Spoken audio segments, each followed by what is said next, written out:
So I'd like to invite you to play a little game with me. I'm going to say a phrase, and then I want you to fill in the blank with whatever word is most present for you. So the first one is, God is. God is, fill in the blank. God is all there is. God is wonderful. God is non-existent. Whatever God is, fill in the blank means for you, fill it in. The next one is, life is. Life is, fill in the blank. Life is grinding me into the ground. Life is beautiful. Life is chaotic. Whatever life is for you, life is. And lastly, I am. I am, fill in the blank. I am wonderful. I am tired. I am ready to face the day. I am happy. I am confused or frustrated, whatever it is for you. Now, whatever I've filled in these blanks with in my spiritual practice, I like to again say these statements, but doing so by taking the blanks away altogether. So join me in just saying these phrases by themselves. God is. God is. God is. Life is. Life is. Life is. I am. I am. I am. It may sound a little silly at first, but what I have found is these phrases within themselves are actually even more powerful than the label I place after them. So that when I place a label of my experience on God is, or life is, or I am, I'm in a way taking away from the fullness of their meaning. And yet at the same time, there's something so creative, especially in this practice of affirmative prayer, of stating what we know the divine to be, of stating the highest truths we want to know about our lives, of stating the truth of who we are in that sacred I am. And continuing on talking about the subject of secrets of affirmative prayer, I particularly want to touch upon the last of those three phrases today, I am, the power of I am. Martin Luther King Jr. once commented that God is the only being in all of the cosmos who gets to call itself I am.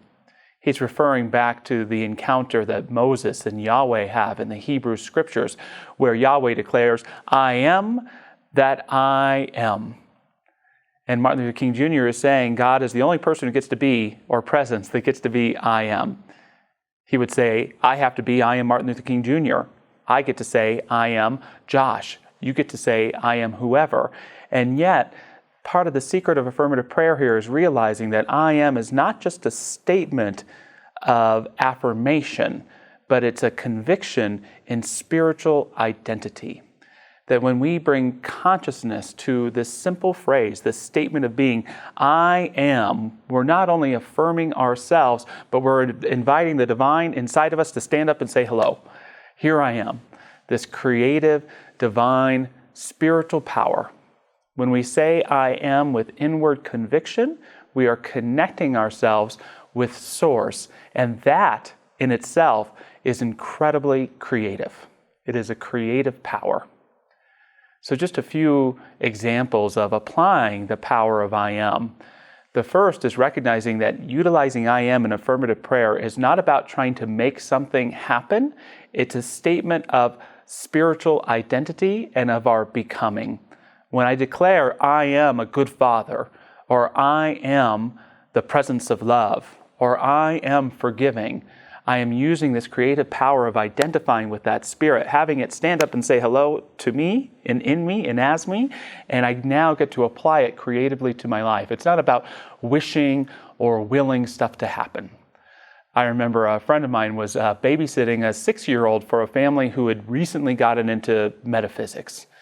And the parents came home and the child was watching a movie on TV. It was getting kind of late, and they told their son that it was time to get ready for bed. Well, immediately the child began to get into a kind of lotus position and put his hands like this and began to say in a woo-woo voice, to chant over and over again, I am finishing the rest of the movie. I am finishing the rest of the movie. And as you can guess, it didn't work. He didn't get to finish the movie, but there was so much in that innocent expression of how we can misinterpret metaphysics and spirituality. The first, this idea that we have to take some sort of position that's going to take us and make us more holy than we are. The second, that somehow speaking in a voice somehow that isn't ours is going to make us more holy and set a magic spell into motion to make something happen for us. And then that idea of wishing or willing things to happen as opposed to knowing the truth of who we are so that we're creating that right receptivity so the highest and best might happen. That's the difference between training wheel metaphysics and really taking those training wheels off and living a full and profound and co-creative life with spirit. It's that ability to recognize it's not what is to happen in this situation, it's who am I called to become so that the highest and best can take place. Secondly, I am always helps us to anchor our prayer in the present moment. There is no I am yesterday, there is no I am tomorrow. The I am is something that exists in the eternal now. And there's nothing wrong about knowing what we want to have happen later. I want to get an A on my exam. I want to find the right relationship for me. But it's all about, in affirmative prayer, stating and affirming who we need to become for those things to take place. I am embodying the wisdom so that I have everything that I need to get an A on my exam.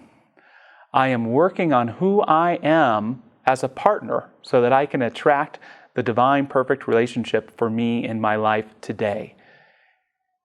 Prayer isn't about anything later. It's always about what we can embody right here and right now to become our best self.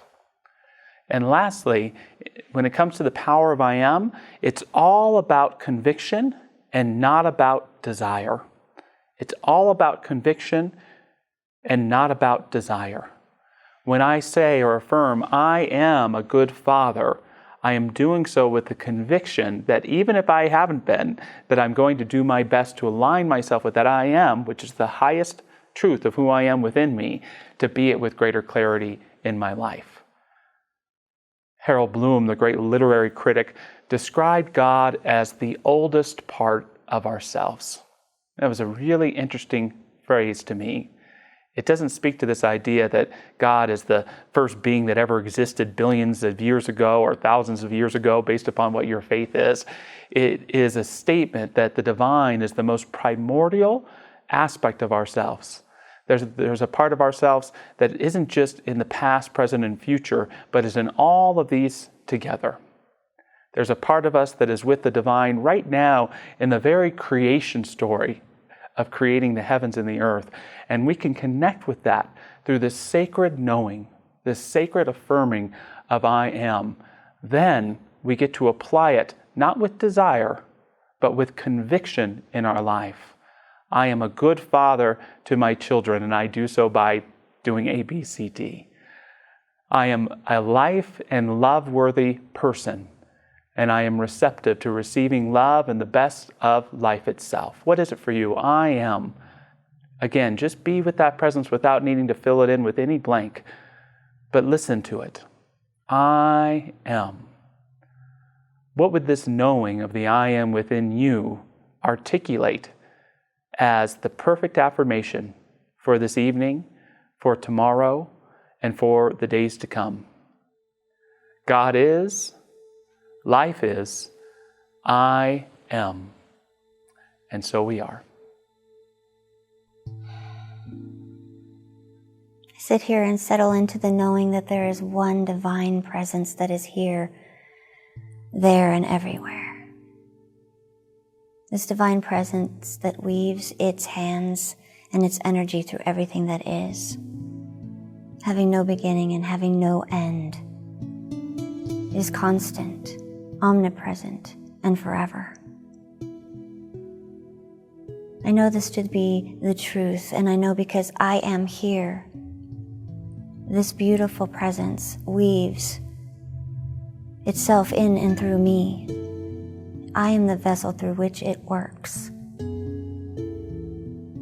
I am the unique expression, that human expression, with all of my gifts and all of my uniqueness, grounded in the divine aspects of love, kindness, support, and respect. I know this to be true for me, and I know it to be true for everyone involved in this prayer today. I sit in the realization of knowing that my relationships are supported by the divine, that I am so blessed by each relationship in my life, and I am perfectly capable of turning any challenge into an opportunity to grow and to be supportive to my family, my friends, and all relationships in my life. I walk hand in hand with Spirit, listening with my intuitive being, knowing that my decisions are held and guided by the divine, that Spirit that is with me every single moment, in this present moment, in the past and beyond. All the relationships that I have are cultivated out of love, kindness, and respect. And I have the opportunity in every moment to treat them as an aspect of my life, as an aspect of me, for I am the relationships that I cultivate. I'm so grateful for this truth. I'm so grateful for every relationship in my life, knowing that they are vehicles for me to express and to expand. And for this, I am truly grateful. And in this place of gratitude, I release. I release into that divine pattern that works for the highest and the best, that works out of a place of non-judgment. And I know that these words are being worked upon for the highest manifestation of my good. And in this knowing, I release. I release and I let go. I release and I let go on the wings of dragonflies, knowing that these words are carried and heard and expressed. I let go, I say, so mote it be, and so it is.